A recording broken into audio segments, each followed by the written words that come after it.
Xiaomi have come a long way in its relatively short 7-year history. In 2016, Xiaomi launched the stunning full-display Mi Mix to critical acclaim worldwide. At the other end of the spectrum, Xiaomi released their affordable flagship phone, the Redmi Pro. So after a few months' daily usage, is this still the best budget flagship phone out there? Let's find out.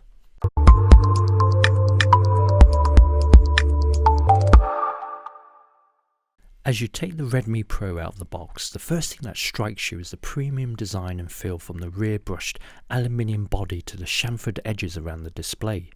The build quality is great for a mid-range phone. The screen is flanked by a rounded rectangular fingerprint sensor at the bottom, along with capacitive navigation buttons. A small speaker sits at the bottom grille along with a USB Type-C port. On one side we have the dual SIM slot for either 2 SIMs or 1 SIM alongside a micro SD card to expand the storage by up to 256 GB. On the other side we have the volume rocker and power button. The top is covered with the 3.5mm headphone jack and infrared blaster sensor. At 8.2mm thick and 174 gram weight, the Redmi Pro feels surprisingly comfortable to hold and use on a daily basis. Occasionally the sharp edges around the phone dig into your hands, but overall it's still a reassuringly solid phone to hold for long periods. The display when first switched on smacks you in the face with its gorgeous AMOLED 5.5-inch panel. It has a sharp 1080p screen with a pixel density of 401 ppi. Excellent contrast, wide viewing angles from the OLED display and vivid colours add to the pleasure of using the Redmi Pro. The brightness level goes up to 408 nits and is perfectly viewable in bright outdoor sunlight. However, there is a couple of niggles with this OLED panel. Colour accuracy is only average, plus typically with AMOLED displays there is oversaturation in the colours. However, some people love a display that pops out at them.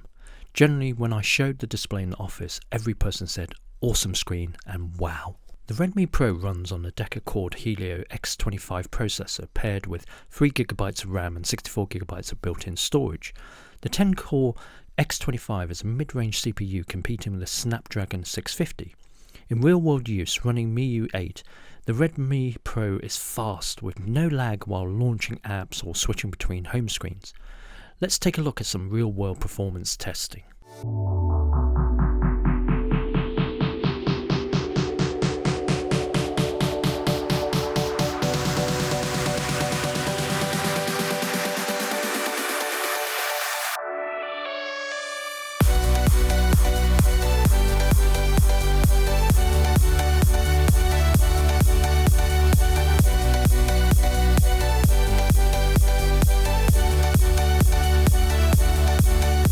The Redmi Pro features a dual rear camera setup that is increasingly found in late 2016 and 2017 phones. A 13-megapixel Sony sensor is complemented by a depth-of-field 5-megapixel Samsung sensor to provide DSLR bokeh effects in your camera shots. In reality, I had numerous issues trying to get the Redmi Pro to accurately determine where bokeh should be applied, and when it didn't work perfectly, the results were terrible. This feature is more fun than for serious photography work.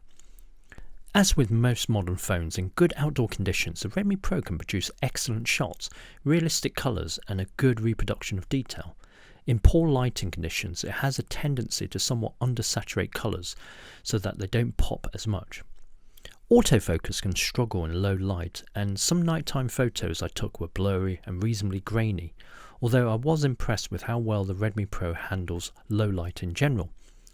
At night, the Redmi Pro produces surprisingly bright and vibrant images for a camera that lacks optical image stabilization and large sensor pixels. The front-facing 5-megapixel is fine for casual selfies and naturally has filters to make yourself 10 years younger. Video functionality is limited to 1080p at 30 frames per second on the rear camera, or 720p at 120 frames per second for slow motion. The lack of optical image stabilization hurts the smoothness of videos, however quality is decent in general and perfectly acceptable. The Redmi Pro, like a lot of budget phones, doesn't come with NFC, which is a shame considering Android Pay is building up steam in major markets. Oddly, there's no 5GHz band either, and certain 4G bands are lacking too. There's Bluetooth 4.2, but unsurprisingly for a budget phone, no wireless AC connectivity. There's a welcome USB Type-C connector at the bottom, and at the top is an IR blaster to control your home appliances with the correct software. Dual SIMs, 1 nano and the other micro SIM, along with the option to add a micro SD card, adds to the appeal. The single speaker at the bottom grille is okay at best. It gets loud, but there's no bass or depth in the audio. Headset attached sound quality is just passable. The Redmi Pro packs a massive 4050 mAh battery. This equates to excellent battery life with around a full day and a half of moderate to heavy usage. There's no quick or wireless charging support, but the phone charges up in approximately 2 hours. The Xiaomi Redmi Pro is a very satisfying budget smartphone. For around £160 or $200, it buys you a stylish, well-built phone with great performance from the 10-core X25. The display is stunning with vibrant colours, bright, and a joy to use with content consumption. Battery life is decent, and the dual camera is totally acceptable for a mid-range phone in this price range. Okay, the depth of field bokeh feature is a little hit and miss, but it can be fun. The downside with the Redmi Pro is that you have to import it and question marks with what happens when it needs to be repaired under warranty. It only has 2.4 GHz band, no NFC, and the software needs a little tweak outside of China, but these are only minor points. Overall, the Xiaomi Redmi Pro is a smashing mid-range smartphone with plenty of great features that exceed its bargain basement price.